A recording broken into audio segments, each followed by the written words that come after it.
Hi friends, ఈరోజు పారంకొండ దగ్గరికి వచ్చాను. మీకు కూడా చూపిస్తాను. చూడండి, ముందుగా బయలుదేరుతున్నాం పారంకొండకి. ఇదే మార్గం మా ఊరు నుండి. ఇది పాచిపెంట మండలం చీపురువలస గ్రామం దగ్గర ఉందండి. ఇదిగోండి, పారంకొండ దగ్గరికి వచ్చేసాం. ఎంట్రన్స్. ఇక్కడ వెలిసిన పారమ్మ తల్లిని చూడడానికి నలుమూలల గ్రామాల నుంచి వస్తారండి. చుట్టుపక్కల గ్రామాల నుంచి సాలూరు, బొబ్బిలి, పాచిపెంట, ఇతరత్ర గ్రామాల నుంచి కూడా వస్తారు.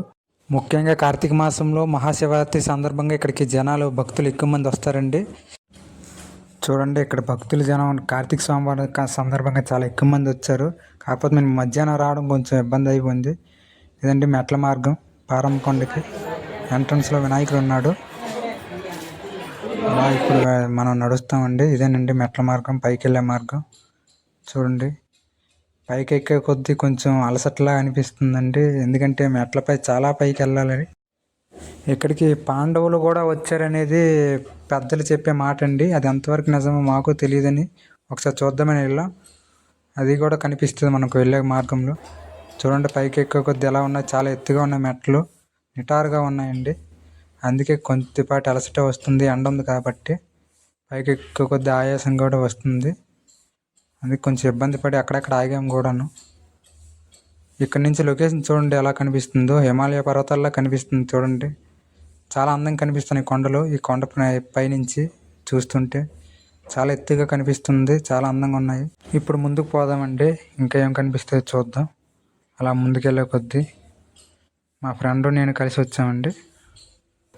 చూడండి, ఆ చివరికి వెళ్ళాలి ఇప్పుడు మనం. అదేనండి పారంకొండ తల్లి వెలిసిన ప్రదేశం. ఆ చివరన ఉంటుంది పారమ్మ తల్లి.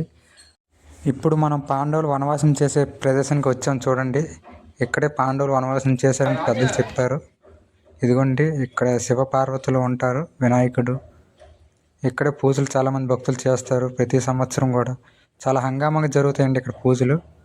చూడండి, శివుడు, పార్వతి, విఘ్నేశ్వరుడు, నంది, శివలింగం అన్నీ ఉన్నాయండి. ఈ పక్కనే చూడండి పాండవులు వనవాసం చేసే ప్రదేశం. లింగాకారానికి ఇక్కడే పూజలు చేశారని మా పెద్దలు, పూర్వీకులు చెప్పేవారు. ఇదిగోండి పాండవులు 5గురు, ద్రౌపది. ఇక్కడండి పంచముఖ శివుడు కూడా ఉన్నారండి. ఇదిగోండి, ఇదేనండి పంచముఖ విగ్రహం. ఇక్కడి నుంచి పైకి వెళ్ళలేదండి, ఇక్కడి నుంచి మళ్ళీ కిందకి పంపించేశారు. ఎందుకంటే ఈరోజు జనాల తాకిడి ఎక్కువగా ఉంటుందని ఆ పైకి వెళ్ళలేదండి. అందుకు కూడా మేము కూడా వెళ్ళలేదు. ఈ పక్కనే మరో గుడి ఉందండి. ఇక్కడ చూడండి, చాలా అందంగా ఉంది. ఇది కూడా కొండపైన ఉంది, పారమ్మ తల్లి కొండపైనండి. నాగేంద్ర స్వామి విగ్రహం, ఇంకా ఒక అమ్మవారి విగ్రహం. ఇక్కడ నుంచి చూడండి లొకేషన్ ఎలా ఉందో. మీకు చివరిగా పారమ్మ తల్లి ఫోటో చూపిస్తాను చూడండి, ఇలా ఉంటుంది విగ్రహం.